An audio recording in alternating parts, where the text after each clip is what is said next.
ഇന്ന് 99ഓളം അംഗസംഘടനകളും 12 റീജിയനുകളിലായി നോർത്ത് അമേരിക്കയിലുടനീളം അമേരിക്കയിലും കാനഡയിലും മെക്സിക്കോയിലുമുള്ള അസോസിയേഷനുകളുടെ പ്രവാസി മലയാളികൾക്കിടയിലെ ഏറ്റവും വലിയ സംഘടന, അമേരിക്കൻ മലയാളികളുടെ അഭിമാനം ഫോമ. 2004 ഓഗസ്റ്റ് മാസം ബേബി മണക്കുന്നിൽ എക്സിക്യൂട്ടീവ് പ്രസിഡന്റായി, Baiju Varghese general secretary, Sijil Palakkilodi treasurer, Shalu Punnoose vice president, Paul Jose joint secretary, Anupama Krishnan joint treasurer എന്നിവരടങ്ങുന്ന എക്സിക്യൂട്ടീവ് കമ്മിറ്റി ചുമതലയേറ്റു. നാളിതുവരെ അമേരിക്കയിലും കേരളത്തിലും പലവിധ ജീവകാരുണ്യ സാമൂഹിക പ്രവർത്തനങ്ങളിലൂടെ ഫോമ എന്ന സംഘടന മുന്നോട്ട് വളർന്നുകൊണ്ടിരിക്കുന്നു. കഴിഞ്ഞ 3 ദിവസം ഫോമയുടെ ചരിത്രപ്രധാനമായ കേരള കൺവെൻഷൻ നടക്കുകയാണ്. കോട്ടയത്തും കുമരകത്തും ഇന്ന് എറണാകുളത്തും പ്രൗഢഗംഭീരമായ ഒത്തുചേരൽ കാഴ്ചവെച്ചുകൊണ്ട് ഈ എക്സിക്യൂട്ടീവ് കമ്മിറ്റി അവരുടെ ജൈത്രയാത്ര തുടരുകയാണ്. ഈ സമയത്ത് ബിസിനസ് ഫോറം ചെയർമാൻ എന്ന നിലയിൽ വളരെ അഭിമാനത്തോടു കൂടിയാണ് ഞാൻ ഇന്നിവിടെ നിൽക്കുന്നത്. അതിന് പല കാരണങ്ങളുണ്ട്. ഒന്ന്, നമുക്കെല്ലാവർക്കും അറിയാം, ഏതൊരു സാമൂഹിക പ്രസ്ഥാനവും അത് മീഡിയയാകട്ടെ സംഘടനകളാകട്ടെ ഇതെല്ലാം മുന്നോട്ട് നന്നായിട്ട് കൊണ്ടുപോകണമെങ്കിൽ ബിസിനസ്സുകാരുടെ സഹായം ആവശ്യമാണ്. 2008 ഫോമ ഹൂസ്റ്റണിൽ തുടങ്ങി 18 വർഷങ്ങൾ പിന്നിടാൻ തുടങ്ങുന്നു. 9 പ്രസിഡന്റ്മാര് ഭംഗിയായ രീതിയിൽ ഈ സംഘടനയെ മുന്നോട്ട് നയിച്ചുകൊണ്ടിരിക്കുന്നു. 10ാമതായിട്ടാണ് ഞങ്ങളുടെ എക്സിക്യൂട്ടീവ് കമ്മിറ്റി ഇവിടെ നിലയിൽ വന്നിരിക്കുന്നത്. 2025 ജാനുവരി 1 മുതൽ കേരളത്തില് പല വിധത്തിലുള്ള ചാരിറ്റി പ്രവർത്തനങ്ങൾ ഞങ്ങൾ നടത്തി. അതിനുശേഷവും ഈ വർഷം 2026 ഞങ്ങൾ ഏതാണ്ട് ഡിസംബർ 25-ാം തീയതി കൂടി കേരളത്തിൽ എത്തിച്ചേർന്നു. അന്ന് മുതൽ ഇന്നലെ വരെ നല്ല രീതിയിലുള്ള പ്രവർത്തനങ്ങൾ കേരള കൺവെൻഷൻ എന്ന് പറയുന്നത് പ്രഹസനമാക്കാതെ ആൾക്കാരെ പങ്കെടുപ്പിച്ചുകൊണ്ട് അമേരിക്കയിൽ നിന്ന് വന്ന ഏതാണ്ട് 350 പേരും ഇവിടെയുള്ള പല വിശിഷ്ട വ്യക്തികളെയും പങ്കെടുപ്പിച്ചുകൊണ്ട് ഇന്നലെ വൈകുന്നേരം വരെ ഞങ്ങൾ കേരള കൺവെൻഷൻ നടത്തി. ഇന്ന് ഇവിടെ നമ്മൾ ഫോമയുടെ ആഭിമുഖ്യത്തിൽ ഒരു ബിസിനസ് മീറ്റ് നടക്കുന്നു. ഈ ബിസിനസ് മീറ്റ് എന്ന് ഉദ്ദേശിക്കുന്നത് എല്ലാവരും ചെയ്യുന്നവരെ, എല്ലാ മലയാളി സംഘടനയും ചെയ്യുന്ന പോലെ ഒരു ബിസിനസ് മീറ്റ് എന്ന് പറഞ്ഞുകൊണ്ട് ഏതാനും കുറെ ആൾക്കാരെ വിളിച്ചു വരുത്തി ഒരു പേരിന് മാത്രം നടത്തുന്ന ഒന്നായിട്ട് ഞങ്ങൾ കണക്കാക്കിയില്ല. ഞങ്ങൾ അധികാരത്തിൽ വന്നു അന്ന് മുതൽ കേരള കൺവെൻഷനോടൊപ്പം ഒരു ബിസിനസ് മീറ്റ് നടത്തണമെന്ന് ഞങ്ങൾക്ക് ആഗ്രഹമുണ്ടായിരുന്നു. ഞാൻ അമേരിക്കയിൽ ചെന്നിട്ട് 35 വർഷമായി. ആ 35 വർഷം മുമ്പ് ഞങ്ങള് 10 വർഷക്കാലത്തോളം ഒരുമിച്ച് എന്താണ് എല്ലാ കാര്യങ്ങളിലും ഞങ്ങൾ പ്രവർത്തിച്ച നമ്മുടെ സാബുക്ക ജേക്കബ്, ഇവിടെ ഇരിക്കുന്ന മിക്കവർക്കും തന്നെ അറിയാം സാബുക്ക ജേക്കബ് ആരാണ്. കഴിഞ്ഞ 14 വർഷം, ഈ വർഷത്തോടെ 14 വർഷം പിറവത്തെ അമ്മയോടൊപ്പം എന്ന് പറയുന്ന പ്രോഗ്രാം വിധവകളും സാമ്പത്തിക ശേഷിയുമില്ലാത്ത അമ്മമാരുടെ ഒരു കൈത്താങ്ങായി മുമ്പോട്ട് പോകാനായിട്ട് ഞങ്ങൾക്ക് സാധിച്ചിട്ടുണ്ട്. അത് കോർഡിനേറ്റ് ചെയ്തത് സാബുക്ക ജേക്കബാണ്. അതുപോലെ തന്നെ നിങ്ങൾക്ക് എല്ലാവർക്കും അറിയാം, ഇന്ന് ഇവിടെ വിളിച്ചുകൂട്ടിയിരിക്കുന്ന ഞങ്ങൾ എക്സിക്യൂട്ടീവ് ഒന്നും പറഞ്ഞിട്ടില്ല. ഇതുപോലെ നല്ല രീതിയിൽ നമ്മുടെ ഈ ശിക്ഷാതിഥികളെല്ലാം പങ്കെടുപ്പിച്ചുകൊണ്ട് അത് കംപ്ലീറ്റ് കോർഡിനേറ്റ് ചെയ്തത് സാബുക്ക ജേക്കബാണ്. എന്റെ ഏറ്റവും അടുത്ത സുഹൃത്ത്, ഫോമയുടെ ഏറ്റവും നല്ലൊരു സുഹൃത്ത്.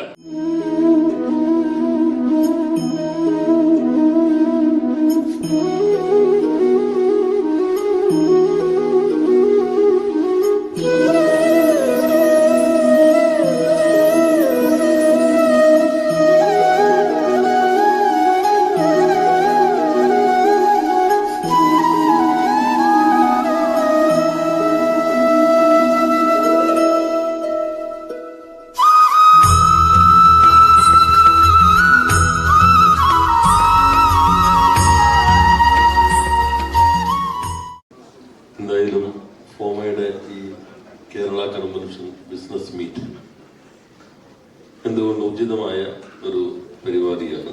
നിങ്ങളുടെ എല്ലാവരുടെ അനുമതിയോടുകൂടി ഉദ്ഘാടനം ചെയ്യുന്നതായി ആദ്യം തന്നെ പ്രഖ്യാപിക്കുകയാണ്.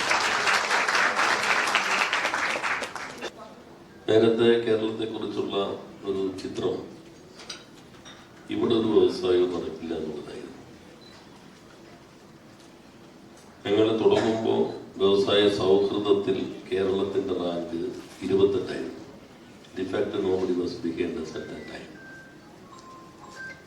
കഴിഞ്ഞ റാങ്കിങ്ങിൽ ഞങ്ങൾ ആദ്യം 15ആയി. കഴിഞ്ഞ റാങ്കിങ്ങിൽ കേരളം ചരിത്രത്തിൽ ആദ്യമായി ഇന്ത്യയിൽ 1ാം സ്ഥാനത്തായി. നമ്മുടെ നാടിൻ്റെ ഒരു പ്രത്യേക ഗുണമുള്ളത്, വേറെ ഏതെങ്കിലും നാട്ടിലാണെങ്കിൽ ഒന്നിൻ്റെ അടുത്ത് പോയാൽ മാധ്യമങ്ങൾ എല്ലാവരും കൂടി ഒന്നാണ് എന്ന് സ്ഥാപിച്ച് പരമാവധി ഇൻവെസ്റ്റ്മെന്റ് കൊണ്ടുവരാൻ ശ്രമിക്കും. കേരളത്തിന്റെ പ്രത്യേകത ഈ റാങ്കിങ്ങിൽ തന്നെ എന്തെങ്കിലും കുഴപ്പമുണ്ടോ എന്ന ഗവേഷണം തെരഞ്ഞെടുപ്പ് പ്രചരണ പ്രവർത്തനം നടത്തുന്ന അത്രയും ആവേശപൂർവ്വം ഇതെന്തോ കുഴപ്പമുണ്ട്. ആദ്യം മന്ത്രിയായതിനു ശേഷം സംരംഭകരെ വിളിച്ചപ്പോൾ ചോദിച്ചു, ലോകത്തിലെ ഏറ്റവും വലിയ ബ്ലഡ് ബാങ്ക് കമ്പനിയുള്ള നാട് ഏതാണ്? ചിലർ അമേരിക്ക പറഞ്ഞു, ചിലർ ജപ്പാൻ പറഞ്ഞു, ചിലർ ജർമ്മനി പറഞ്ഞു. ഏതാണ് നിങ്ങൾക്ക് പറയാൻ പറ്റും? ഇപ്പോൾ ഓരോരുത്തർക്കറിയാം. ഇവിടെയാണ് കേരളം, തെർമൽ ബോർഡ്. ഇവിടെ നമ്മുടെ നാട്ടുകാരെല്ലാം കൂടി പ്രചരിപ്പിച്ചത് ഇവിടെ പെട്ടിക്കടിയും വണ്ടിക്കടിയും ബീവറേജും മാത്രമേ. പിന്നെ മാധ്യമങ്ങൾ, ഇതാണ് നമ്മുടെ ബിസിനസ്. പിന്നെ സിനിമ.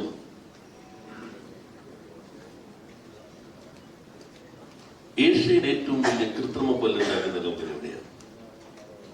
ഏഷ്യസ് number 1 and വേൾഡിലെ number 2. എല്ലാവർക്കും അറിയാം. ലോകത്തിൽ ഒന്നാമത്തെ ഒലിയോറസിൻ മാനുഫാക്ചറിംഗ് കമ്പനി എവിടെയാണ്? സിന്തൈ ഗ്രൂപ്പ്. ലോകത്തിൽ ഒന്നാമത്തെ 3600 കോടി ടേൺ ഓവർ. കേരളത്തിൽ 3600 കോടി ടേൺ ഓവറുള്ള സ്ഥിതിയുണ്ട് എന്നാണ് എന്നോട് അത്ഭുതത്തോട് ചോദിച്ചിട്ടുണ്ട്. ഒന്നാമത്തെ, രണ്ടാമത്തെ, മൂന്നാമത്തെ കമ്പനി കേരളത്തിലാണ്. സ്പൈസ് പ്രോസസിംഗിന്റെ ലോകത്തിന്റെ ഹബ്ബ് കേരളമാണ്. ഇപ്പൊ ഇവിടെ നോർവീജിയൻ കമ്പനി പ്രവർത്തിക്കുന്നുണ്ട്, ഫ്രഞ്ച് കമ്പനി പ്രവർത്തിക്കുന്നുണ്ട്, ജർമ്മൻ കമ്പനി കേരളത്തിൽ പ്രവർത്തിക്കുന്നുണ്ട്, സ്വിറ്റ്സർലൻഡ് കമ്പനി കേരളത്തിൽ പ്രവർത്തിക്കുന്നുണ്ട്. ഞാൻ ഈ മാധ്യമ പ്രവർത്തകരോട് എപ്പോഴെങ്കിലും നിങ്ങൾ ഇത് ചിലതൊക്കെ കൊടുക്കണം.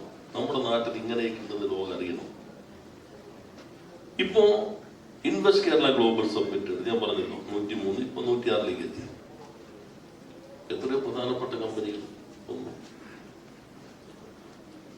കാസർഗോഡ് ഒരു ദിവസം ഞാൻ 13 കമ്പനി ഉദ്ഘാടനം ചെയ്തു. ഒറ്റ ദിവസം 8 കമ്പനിക്ക് കല്ലിട്ടു. നമുക്ക് സൗകര്യമാണ്, ഒറ്റ യാത്രയിൽ കാര്യം നടക്കും. ഒന്ന് മഞ്ചേശ്വരം അനന്തപുരം എന്ന എസ്റ്റേറ്റാണ്, മടക്കേറ്റാണ്. 8ാം തീയതി ഞാൻ പാലക്കാടായിരുന്നു. 4 പ്രൈവറ്റ് ഇൻഡസ്ട്രിയൽ എസ്റ്റേറ്റുകൾ ഉദ്ഘാടനം ചെയ്തു. കേരളത്തിലെ ആദ്യത്തെ വനിതാ ഇൻഡസ്ട്രിയൽ പാർക്കിന്, സ്വകാര്യ പ്രൈവറ്റ് പാർക്കിന് കല്ലിട്ടു. കേരളത്തിൽ പ്രൈവറ്റ് ഇൻഡസ്ട്രിയൽ പാർക്ക് നടത്താമെന്നറിയാവുന്ന എത്ര പ്രവാസികൾ ഉണ്ടായിരിക്കും? പ്രൈവറ്റ് ഇൻഡസ്ട്രിയൽ പാർക്ക് എനിപ്പടി 1, 2 പേരുണ്ട്. അത്ര ആശ്വാസം. 10 ഏക്കർ കൂടെ നിങ്ങൾക്ക് സ്ഥലമുണ്ടോ? 5 ഏക്കറിനും 10 ഏക്കറിനുടെയാണ് സ്റ്റാൻഡേർഡ് ഡിസൈൻ ഫാക്ടറി നിങ്ങൾ ആരംഭിച്ചാൽ ഗവൺമെന്റ് സ്റ്റേറ്റിന്റെ വ്യവസായ പാർക്കിന് അതേ സ്റ്റാറ്റസ് നൽകും. നിങ്ങൾ കല്ലിടുമ്പോൾ തന്നെ ഞാനാണ് വരുന്നതെങ്കിൽ അപ്പൊ തന്നെ 2 ഓർഡറുകൾ കൈമാറും. ഒന്ന്, ആ മേഖല ഇൻഡസ്ട്രിയൽ ഏരിയ ആയിട്ട് പ്രഖ്യാപിക്കുന്ന ഗവൺമെന്റ് നോട്ടിഫിക്കേഷൻ. 2, ആ പാർക്കിന് വേണ്ടി സിംഗിൾ വിൻഡോ ക്ലിയറൻസ്, അതിനുള്ള ബോർഡ്. 2 ഓർഡർ കൈമാറിയിട്ടേ ഞാൻ കല്ലിട്ടുള്ളൂ. ഇതുവരെയുള്ള എല്ലായിടത്തും. ഇപ്പൊ 44 സ്വകാര്യ പാർക്കുകൾ കേരളത്തിൽ, പ്രവാസികൾ ഉൾപ്പെടെ. ഇന്ത്യയിൽ ഏറ്റവും കൂടുതൽ 5 സ്റ്റാർ ഹോട്ടലുള്ള സ്റ്റേറ്റ് ഏതാണ്? കേരളം, 94. ഞാനിത് ആദ്യം പറഞ്ഞപ്പോൾ വിശകലനം നടത്തിയിട്ട് പണ്ഡിതന്മാർ പറഞ്ഞു, അത് നിങ്ങൾ ഈ ബാറ് തുടങ്ങാൻ കൊടുത്തുകൊണ്ട് വന്ന് മാത്രമായിരിക്കും. നമ്മുടെ ടാറ്റയ്ക്ക് 20 പ്രോപ്പർട്ടി ഉണ്ട്. ടാറ്റ കേരളത്തിൽ കള്ളുവിങ്ങാൻ വരാം, ബാറ് തുടങ്ങാൻ വേണ്ടി മാത്രം 5 സ്റ്റാർ. 20 പ്രോപ്പർട്ടീസ് ഉണ്ട് കേരളത്തിൽ ടാറ്റയ്ക്ക്. 20 അല്ല, 22. സോറി, ഞാൻ കഴിഞ്ഞ 22ാമത്തെയാണ് ആലുവയിൽ ഉദ്ഘാടനം ചെയ്തത്. 22 properties, 93 5 star hotels. Keralam only 1.16% of the landscape of the country. അവിടെയാണ് highest number of 5 star hotels. ഇന്ത്യയിൽ ഏറ്റവും കൂടുതൽ സ്ത്രീകളുടെ പങ്കാളിത്തം സംരംഭകത്വത്തിലുള്ള നാടാണ് കേരളം. 42 എന്റെ കണക്കല്ല കേട്ടോ, യൂണിയൻ ഗവൺമെന്റ് കണക്കാണ്. വെറുതെ 2 മിനിറ്റ് നേരത്തെ ആവശ്യമുള്ള ആളുകൾക്ക് ഇതാരും ചെയ്യില്ല. ഊഹാമുഖങ്ങൾ, വിവാദങ്ങൾ നിർമ്മിച്ചുകൊണ്ട് സംശയത്തിന്റെ പുകമുറയിൽ നിർത്തും. ഇപ്പൊ മീഡിയ കുറെ മാറിയിട്ടുണ്ട്, കുറെ കൂടി പോസിറ്റീവ്. ഞാൻ ഇവരെ രണ്ടും വിമർശിക്കല്ല, നമ്മുടെ അടുത്ത സുഹൃത്തുക്കളാണ്. വളരെ പോസിറ്റീവായിട്ട് കുറെ കാര്യങ്ങൾ നൽകിയിട്ടുണ്ട്. ജനങ്ങളിലേക്ക് കൂടുതൽ എത്തണം. കഴിഞ്ഞ ആദ്യം 1 റാങ്ക് കിട്ടുമ്പോൾ ആദ്യം മന്ത്രിമാർ സംസാരിക്കും, ചിലപ്പോൾ ചെറിയ വീഡിയോ ഉണ്ടാവും. ആന്ധ്ര മുഖ്യമന്ത്രി പറഞ്ഞു തുടങ്ങി അന്ന് മുതൽ ഞങ്ങളാണ് 1ാമത്. ഞാൻ മുഖ്യമന്ത്രി ആയിരിക്കുന്നിടത്തോളം കാലം ഇത് വിട്ടുകൊടുക്കില്ല. നമ്മുടെ തന്നെ ഒരു 10-നുള്ളിൽ എത്തണമല്ലോ. നമ്മൾ പരിഷ്കാരം അനുസരിച്ച് 1 അവകാശപ്പെടാവുന്നതാണെങ്കിലും നമ്മുടെ നാട്ടുകാരുടെ ഇൻവെസ്റ്റേഴ്സ് മാർക്കിടണമല്ലോ. അങ്ങനെയാണ് എല്ലാ പ്രസംഗവും കഴിഞ്ഞ് കേന്ദ്രമന്ത്രി സ്റ്റേജിൽ അവാർഡ് കൊടുക്കാൻ നിന്നു. എല്ലാവരും നിൽക്കുകയാണ്. ഫസ്റ്റ് വിളിച്ച പേരാണ് കേരളം. അങ്ങനെ ഞങ്ങൾ ഈ അവാർഡ് വാങ്ങി. ഇത്തവണ അതിനേക്കാൾ ടെൻഷനിലിരിക്കുന്നത്. കാരണം ഞങ്ങൾ എങ്ങാനും 1 നിന്ന് 2 അടുത്ത കാറ്റഗറി പോയാൽ ഇവരെല്ലാവരും ഒരു ആഴ്ച ആഘോഷമായിരിക്കും. അപ്പോ നിങ്ങളുടെ ബിസിനസ് മീറ്റിന്റെ ഔട്ട്കം ഉണ്ടാവും.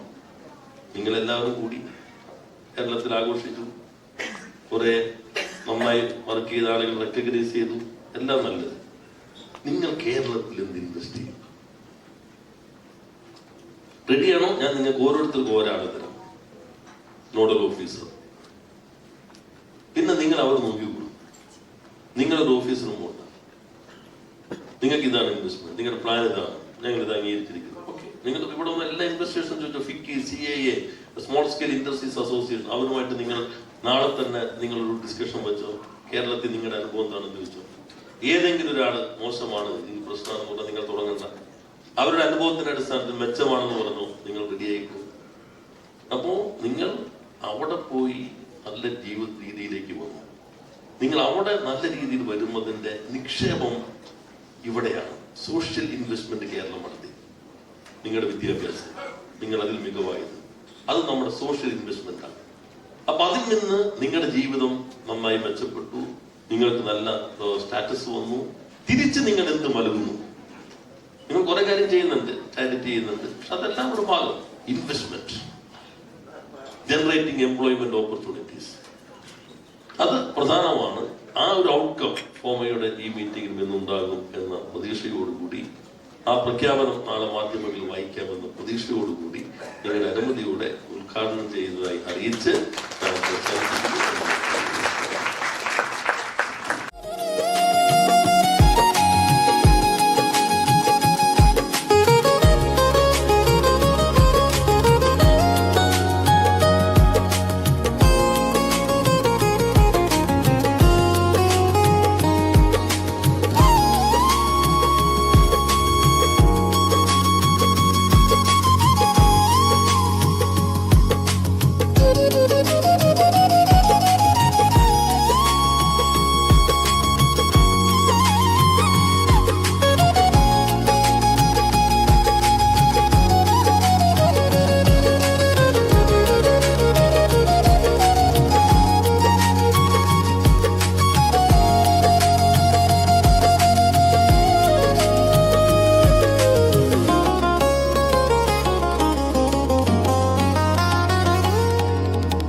ഒരുപാട് പേരുടെ സുഹൃത്താണ് ഞാൻ. ആ സൗഹൃദത്തിൻ്റെ അളവും തൂക്കവുമെല്ലാം വ്യത്യസ്തമാണ്. ചിലരുമായി അഗാധമായ ബന്ധമുണ്ട്, ചിലരുമായി ഫോർമലായ സൗഹൃദമുണ്ട്. പക്ഷേ ഈ കുഞ്ഞുങ്ങളൊഴികെ ബാക്കിയുള്ള ഓൾമോസ്റ്റ് ഓൾ എന്ന് ഞാൻ പറയുന്നില്ല, majority of them are friends of mine. American ജീവിതത്തിൻ്റെ മലയാളി പരിച്ഛേദത്തെ ഞാൻ കണ്ടത് നിങ്ങളിലൂടെയെല്ലാമാണ്. നിങ്ങളുടെ എല്ലാ മനസ്സിൽ നിങ്ങൾ മലകൾക്കും കടലുകൾക്കും എല്ലാം അപ്പുറത്താണെങ്കിലും എപ്പോഴും കേരളത്തിൻ്റെ കാറ്റുണ്ടെന്നും പ്രകൃതിയുണ്ടെന്നും ഭാഷയുണ്ടെന്നും ചിന്തയുണ്ടെന്നും നൊസ്റ്റാൾജിയായിട്ട് അത് പലപ്പോഴും മാറുന്നുവെന്നും എനിക്കറിയാം. ആ ബന്ധത്തിൻ്റെ മേൽ കൈവച്ചുകൊണ്ടാണ് നിങ്ങൾ പ്രവർത്തിക്കുന്നത്. ഈ ബിസിനസ് മീറ്റിൻ്റെയും ലക്ഷ്യം സ്പന്ദനങ്ങൾ തന്നെയാണെന്ന് എനിക്ക് പറയാം. നമ്മുടെ സാമൂഹിക നിക്ഷേപം, ആ നിക്ഷേപത്തിൻ്റെ പിന്തുണക്കാരാണ് നിങ്ങൾ. നിങ്ങളിൽ മിക്കവരും ഫസ്റ്റ് ജനറേഷൻ കുടിയേറ്റക്കാരാണ്. മുന്നോട്ടുള്ള യാത്രയിൽ അമേരിക്കൻ സമൂഹത്തിൽ നിങ്ങളുടെ സ്ഥാനം നിർണ്ണയിക്കുന്നതിൽ കേരളം നിനക്ക് നൽകിയ ഈ സംഭാവനകളെല്ലാം വലിയ പങ്ക് വഹിച്ചതിന് ഉറപ്പുണ്ട്. നമ്മുടെ നാടിനെ കുറിച്ച് നമ്മളിവിടെ വിദ്യാഭ്യാസം ചെയ്തവരാണ്. നമുക്ക് ഈ നാടിൻ്റെ ചൂടറിയാം, ഈ മണ്ണിനെ കുറിച്ച് അറിയാം. നമ്മൾ വിദേശ നാടുകളിലൊക്കെ പോകുന്ന സമയത്ത് ഈ നാടിന് എന്തെങ്കിലും ഗുണം വരുന്ന കാര്യം സംഭവിക്കുക, നമുക്ക് ഏറ്റവും സന്തോഷം ഉണ്ടാകുന്ന കാര്യം എന്താണെന്ന് ചോദിച്ചു കഴിഞ്ഞാൽ, ഈ OTT പോലുള്ള പ്ലാറ്റ്ഫോമുകളൊക്കെ വന്നു കഴിഞ്ഞപ്പോൾ നമ്മുടെ സിനിമകളൊക്കെ വിദേശ നാടുകളിലേക്ക് പോകുന്നു. അവിടെ ഇരുന്ന ആളുകൾ നമ്മുടെ മമ്മൂട്ടിയെ കുറിച്ചും മോഹൻലാലിനെ കുറിച്ചും ഒക്കെ സംസാരിക്കുന്നു. വിദേശ നാട്ടിലിരുന്ന ആളുകൾ നമ്മുടെ എഴുത്തുകാരെ കുറിച്ച് പറയുന്നു. അപ്പൊ ഇതൊക്കെ ലോകത്തിന്റെ നെറുകയിലേക്ക് കേരളം കടന്നു കയറുന്നതിന്റെ ഒരു മാറ്റമായിട്ട് നമ്മൾ കാണണം എന്നാണ് എനിക്ക് നിങ്ങളോട് പറയാനുള്ളത്. ഞാൻ നിങ്ങളുടെ അടുത്തൊക്കെ അമേരിക്കയിലൊക്കെ വന്നിട്ടുള്ളപ്പോഴെല്ലാം എൻ്റെ നിലപാട് ഇത് തന്നെയായിരുന്നു. നമ്മുടെ കേരളം അതിന് കുറച്ച് പരിമിതികളൊക്കെ ഉണ്ടാകാം, ഈ ഒരു ചെറിയ മണ്ണാണ്. പക്ഷെ നമ്മുടെ ഈ 365 ദിവസവും കൃഷി ഇറക്കാൻ പറ്റുന്ന ഈ മണ്ണിൽ വിളയുന്ന ഒരുപാട് നല്ല സ്വപ്നങ്ങളുണ്ട് നമുക്ക്. നമ്മുടെ നാട്ടിൽ നിന്ന് ഒരുപാട് കുട്ടികളൊക്കെ വിദേശ നാടുകളിലേക്ക് പോയിട്ട് മടങ്ങി വരുന്നില്ല. പ്രായമായവർ മാത്രം അധിവസിക്കുന്ന ഒരു സ്ഥലമായി ഈ നാട് മാറിപ്പോകുമോ എന്നൊക്കെ ഭയക്കുന്ന ആളുകളുണ്ട്. പക്ഷെ ഞാൻ ആഗ്രഹിക്കുന്നത് കേരളത്തിൽ നല്ല വ്യവസായ സംരംഭങ്ങൾ വരികയും നല്ല സ്ഥാപനങ്ങൾ വരികയും ഒക്കെ ചെയ്യുകയാണെങ്കിൽ പഠിക്കാൻ വിദേശത്ത് പോയാലും ജോലി ചെയ്യാനും ജീവിക്കാനും ഒരു മടങ്ങി വരും എന്നുള്ളതാണ്. അത് ഏറ്റവും പ്രധാനപ്പെട്ട ഒരു കാര്യമായിട്ട് നമ്മൾ പരിഗണിക്കണം എന്നാണ് എനിക്ക് തോന്നുന്നത്. അപ്പോൾ എന്തായാലും സന്തോഷം. നമ്മൾ കാണും, ഒന്നീ സ്ക്രീനിൽ കാണും, അല്ലെ പുറത്ത് കാണും. അമേരിക്കയിൽ വെച്ച് നമുക്ക് കാണാം. ഫോമയ്ക്ക് എല്ലാവിധ ആശംസകളും നേരുന്നു. കാരണം നമ്മുടെ ജോണിയൊക്കെ എനിക്ക് വന്ന് ഇടയ്ക്കിടയ്ക്ക് ഇപ്പോൾ അമേരിക്കയിലുണ്ടെന്ന് തോന്നുന്നു. ഞാൻ വല്ലപ്പോഴേ പോകുന്നുള്ളൂ. അപ്പോൾ അടുത്ത തവണ ജോണി അമേരിക്ക വെച്ച് കാണാമെന്ന വിശ്വാസത്തോടെ. Thank you. നിങ്ങൾ സഞ്ചാരം ആഗ്രഹിക്കുകയും അത് നടത്തുകയും ലോകത്തിൻ്റെ വിവിധ ഭാഗങ്ങളുമായിട്ട് മലയാളത്തെ ബന്ധിപ്പിക്കുകയും ചെയ്യുന്നു എന്നുള്ളതിൽ എനിക്ക് അത്യധികം സന്തോഷമുണ്ട്. എനിക്ക് എൻ്റെ സ്നേഹിതൻ ശ്രീ രാജീവ്, ഞാൻ പേടിയോടുകൂടിയാണ് അദ്ദേഹത്തിൻ്റെ പ്രസംഗം കേൾക്കാനിരുന്നത്. അതെന്താ കാര്യം എന്ന് ചോദിച്ചു കഴിഞ്ഞാൽ, അദ്ദേഹം പലപ്പോഴും രാഷ്ട്രീയം പറയുമ്പോൾ എന്താണെന്ന് എനിക്ക് മനസ്സിലാകാറുണ്ടായിരുന്നില്ല. അത് വലിയ താത്വികമായ വിഷയങ്ങളൊക്കെ പറയുന്നു. പക്ഷെ ഇന്ന് അദ്ദേഹം മനോഹരമായി സംസാരിച്ചു. India press club of north അമേരിക്കയിലും കേരളത്തിലും ചെയ്യുന്ന പ്രവർത്തനങ്ങൾക്ക് എന്നും സാക്ഷ്യം വഹിച്ചിട്ടുള്ള ഒരു സംഘടനയാണ്. അതുകൊണ്ട് എനിക്ക് പറയാനുള്ളത്, എന്നും ഫോമ കേരളത്തിലെ ആവശ്യമായ ഏത് സാഹചര്യത്തിലും, പ്രത്യേകിച്ച് കോവിഡ് സമയത്ത് ഫോമ ചെയ്തിട്ടുള്ള പ്രവർത്തനങ്ങൾ എൻ്റെ അറിവ് ശരിയാണെങ്കിൽ ഇവിടുത്തെ എല്ലാ വ്യക്തികൾക്കും അറിയാമെന്നാണ് എൻ്റെ വിശ്വാസം. നോർത്ത് അമേരിക്കയിലെ സംഘടനയാണെങ്കിലും കേരളത്തിൽ ആതുര സേവനത്തിന്, ചാരിറ്റി പ്രവർത്തനങ്ങൾക്ക് എന്തും ചെയ്യാൻ തയ്യാറായി നിൽക്കുന്ന ഒരു സംഘടനയായിട്ടാണ് പത്രപ്രവർത്തകരായി ഞങ്ങൾക്ക് മനസ്സിലാക്കുന്നത്.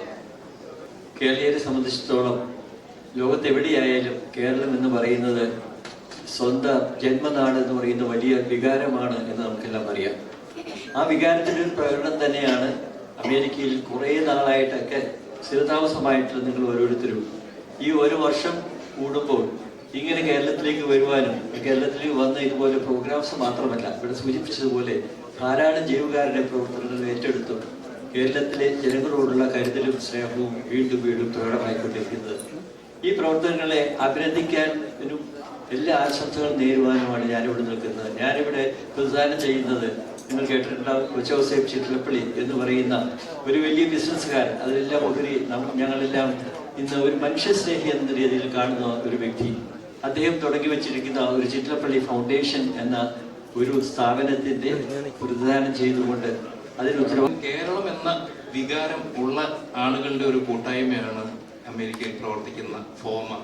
അതുപോലെ അമേരിക്കയിൽ തന്നെ കാനഡ സമ്മേളനത്തിലും നമ്മളുടെ American press club of north America, India press club of north America, അതിൻ്റെ സമ്മേളനങ്ങളിലുമൊക്കെ പലതവണ പങ്കെടുത്തപ്പോൾ എനിക്ക് മനസ്സിലായ ഒരു കാര്യമാണ്. പ്രത്യേകിച്ചും അവർക്ക് അവിടെ നല്ല നിലയിൽ കഴിയാനുള്ള എല്ലാ സാഹചര്യങ്ങളും ഉണ്ടായിരിക്കുമ്പോഴും ഈ കേരളത്തിലെ രാഷ്ട്രീയവും വിവാദങ്ങളും ഒക്കെയാണ് അവർ ശ്വസിക്കുന്നത്. അവരിവിടെ വന്ന് സംരംഭങ്ങൾ തുടങ്ങുകയും ഈ അവാർഡുകൾ നൽകുകയൊക്കെ ചെയ്യുന്നതിൻ്റെ പ്രയോജനം കിട്ടുന്ന ആളുകളാണ് ഞങ്ങൾ എന്ന് പറയേണ്ടിയിരിക്കുന്നു. അപ്പോൾ ആ ഒരു കേരളം എന്നുള്ള വികാരം നിങ്ങൾ തുടരട്ടെ. നീ പാട്ടിൽ പറഞ്ഞതുപോലെ നമ്മൾ അന്യനാട്ടിൽ ചെന്ന് ജോലി ചെയ്ത് ജീവിക്കുമ്പോഴും മഹിതമായ മലയാളത്തിൻ്റെ മാർഗദർശിയായി തുടരുന്ന ഫോമയുടെ ആ ഫോം തുടരട്ടെ എന്ന് ആശംസിക്കുന്നു. നന്ദി. ഇതുപോലുള്ള പരിപാടികൾ ഫോമ പല സ്ഥലത്തും ഞാൻ പിറവത്ത് സാബുവിൻ്റെയും ദേവിയുടെയും ഒക്കെ നേതൃത്വത്തിൽ അമ്മയോടൊപ്പം പരിപാടിയിൽ ഞാൻ 10-14 വർഷവും പങ്കെടുത്തിട്ടുള്ളതാണ്. വലിയ സന്തോഷമുള്ള കാര്യം ഫോമയുടെ പ്രസിഡന്റ് ഞങ്ങളുടെ പിറവത്തുകാരനാണ് എന്നുള്ളത് ഞങ്ങൾക്ക് വളരെ അഭിമാനകരമാണ്. എനിക്ക് സൂചിപ്പിക്കാൻ കാരണം ഞാൻ കഴിഞ്ഞ മാർച്ചിൽ ലോക മീറ്റിൽ പങ്കെടുക്കുവാനായി അമേരിക്കയിലെ ഫ്ലോറിഡയിൽ ചെന്നപ്പോൾ അവിടെ ഈ മീറ്റിലൊക്കെ എനിക്കിപ്പോൾ 85 വയസ്സുണ്ട്. അവിടെ ലോങ് ജമ്പും ഹാർഡിലും ഒക്കെ ചെയ്ത് ഒരാഴ്ച ഫ്ലോറിഡയിൽ താമസിച്ചതിന് ശേഷം അവരെ ഈ ബേബിയും അതുപോലെ എൻ്റെ തന്നെ പഞ്ചായത്ത് കാരനായ സുന്ദരും ഒക്കെ ഞങ്ങളുടെ ജേക്കബ് ഏട്ടൻ ഞങ്ങളുടെ ബൂസ്റ്ററുകളൊക്കെ വരണം എന്ന് പറഞ്ഞ് ബൂസ്റ്ററിലും ന്യൂയോർക്കിലുമൊക്കെ അവർ അവിടെ ചെന്നപ്പോൾ കാണിച്ച ആ നല്ല മനസ്സ് എന്നോട് പ്രത്യേകിച്ച് അത് പറയാതിരിക്കാൻ എനിക്ക് കഴിയില്ല. ഇവിടെ എൻ്റെ ഈ ഒരു പൊതുപ്രവർത്തനത്തിന് നിങ്ങൾ തന്നിരിക്കുന്ന ഈ സമ്മാനം അതൊരു വ്യക്തിപരമായിട്ടുള്ള പ്രവർത്തനത്തിൻ്റെ കഴിവ് കൊണ്ടോ മികവ് കൊണ്ടോ ആണ് എന്ന് ഞാൻ വിശ്വസിക്കുന്നില്ല. എൻ്റെ ഒപ്പം പ്രവർത്തിച്ച എൻ്റെ സഹപ്രവർത്തകരുടെ, ഞാൻ പ്രവർത്തിച്ച സമൂഹത്തിൻ്റെ, എല്ലാത്തിലും ഉപരി എൻ്റെ പൊതുപ്രവർത്തനത്തിലേക്കുള്ള പ്രവേശനത്തിനെ ഏറ്റവും കൂടുതൽ സപ്പോർട്ട് ചെയ്ത എൻ്റെ ഫാമിലിയുടെ എല്ലാം കൂടി ചേർന്നിട്ടുള്ള ഒരു എഫർട്ടാണ് ഇന്ന് കിട്ടിയിരിക്കുന്ന ഈ അംഗീകാരം. തീർച്ചയായിട്ടും കൂടുതൽ ആത്മാർത്ഥതയോടുകൂടിയും അതുപോലെ സത്യസന്ധതയോടും കൂടി ഈ മേഖലയിൽ പ്രവർത്തിക്കാൻ ഇത് പ്രചോദനമാകുമെന്നുള്ളതിൽ യാതൊരു സംശയവുമില്ല. Friends, I am going to talk about a small project, but it is having dimensional impact in building peace and saving lives. FOMA is doing a lot of charity work. I am given to understand that FOMA has done a lot in the past, and our Sabu K. Jacob, the former chairperson and councillor of the chairperson and Panchayat President of the Pravam, had inspired me to do a project, Gift of Life. എന്നോട് സാധിച്ചാണ് ഈ പരിപാടിക്ക് വരണം, എനിക്കൊരു അവാർഡെന്ന് പറഞ്ഞപ്പോൾ ഞാൻ ആദ്യം തന്നെ പറഞ്ഞു വേണ്ട സാധിച്ചോട്ടെ, ഞാൻ എന്തിനാ വേണ്ട, നീ ഇതിനർഹനാണ്, നീ തീർച്ചയായിട്ടും വരണം. കാരണം സാധിച്ചോണ്ട് എന്നെക്കുറിച്ച് അറിയാം. 1988 3 പണിക്കാരെ വെച്ചിട്ട് ഞാൻ നൈറ്റി എന്നൊരു ചെറിയ സ്ഥാപനം തുടങ്ങി. 2000 രൂപയാണ് എൻ്റെ മൂലധനം. അത് വെച്ച് ഞാൻ ഒരു ചെറിയ ബിസിനസ് തുടങ്ങി. ഇന്ന് ഈ സമയത്ത് 2000 പണിക്കാർക്ക് ജോലി കൊടുക്കുന്ന ഒരു വലിയ സ്ഥാപനമാക്കി മാറ്റിയതാണ് അതുകൊണ്ട് നീ തീർച്ചയായിട്ടും നീ ഇതിന് വരണം എന്ന് സാബുചേട്ടനോട് പറഞ്ഞപ്പോൾ ഞാൻ വളരെ സന്തോഷവാനായി. എൻ്റെ കുടുംബം ഇവിടെ വന്നിട്ടുണ്ട്. ഞാനിപ്പോൾ ഈ നിൽക്കുന്ന ഈ സമയത്ത് വളരെ വളരെ നന്ദിയോടെ കടപ്പാടോടെ ബേബിച്ചേട്ടനോടും സാബുചേട്ടനോടും ഞാൻ പറയുകയാണ്, എനിക്ക് ഈ അംഗീകാരം തന്നതിന് 1000 നന്ദി പറഞ്ഞുകൊണ്ട് ഞാൻ നിർത്തുന്നു. നന്ദി, നമസ്കാരം. സമൂഹത്തിൽ ലഹരി വിരുദ്ധ പ്രവർത്തനങ്ങൾ നടത്തിയതിനുള്ള ഒരു അംഗീകാരമായിട്ടാണ് ഇത്. ഞാൻ മാത്രമല്ല, കേരള പോലീസിന് കൂടി അവകാശപ്പെട്ടതാണ്. നമ്മൾ കഴിഞ്ഞ വർഷം തന്നെ 30,000-ഓളം കേസുകൾ പോലീസ് ഡിറ്റക്ട് ചെയ്ത് കഴിഞ്ഞു. മൈക്രോ തലത്തിൽ ഇന്ത്യയിൽ കേസുകൾ ഡിറ്റക്ട് ചെയ്യുന്നത് കേരള പോലീസാണ്. ഒരു ഫോൺ കോളിന് നിങ്ങളുടെ വീട്ടുമുറ്റത്ത് അല്ലെങ്കിൽ കാൽച്ചോട്ടിൽ വന്ന് സേവനം തരുന്ന ഏക ഡിപ്പാർട്ട്മെന്റ് കേരള പോലീസാണ്. ഇത് പറയുമ്പോൾ ഞാൻ 27 വർഷം സർവീസ് എനിക്കുണ്ട്. അഭിമാനത്തോടെ എനിക്ക് പറയാൻ കഴിയും, പോലീസിൽ കയറുന്നതിന് മുമ്പും മദ്യത്തിനും മയക്കുമരുന്നിനും എതിരായിട്ട് പ്രവർത്തനം നടത്തിയിട്ടുണ്ട്.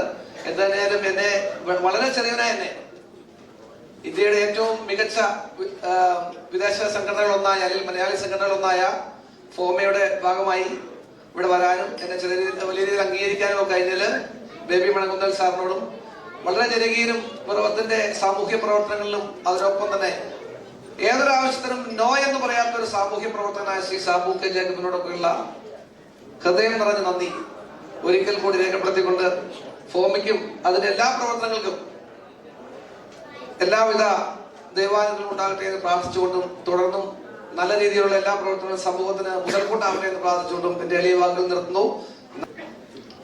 ഫോമ ഞാൻ കഴിഞ്ഞ കുറേ വർഷങ്ങളായി വളരെയധികം ശ്രദ്ധിക്കുന്ന ഒരു സംഘടനയാണ്. 2018 ചിക്കാഗോയിലെ ഫോമ കൺവെൻഷനിലെ 4 ദിവസവും മുഴുവൻ സമയവും അവിടെ ഉണ്ടായിരുന്ന ഒരാളാണ് ഞാൻ. അതിനുശേഷവും ഫോമയുടെ എല്ലാ പ്രവർത്തനങ്ങളും വളരെ ശ്രദ്ധയോടെ ശ്രദ്ധിക്കുന്ന ആളാണ്. ലക്ഷക്കണക്കിനല്ല, കോടിക്കണക്കിന് രൂപയുടെ സോഷ്യലി കമ്മിറ്റഡ് വർക്ക്, ചാരിറ്റി പ്രവർത്തനങ്ങൾ കേരളത്തിൽ നടക്കുന്ന ഒരു സംഘടനയാണ് ഫോമ എന്നത്. ആ ഫോമയുടെ ഒരു കൺവെൻഷനിൽ പങ്കെടുക്കുക എന്നുള്ളത് ഒരു അഭിമാനത്തോടു കൂടി ഞാൻ കാണുന്നു.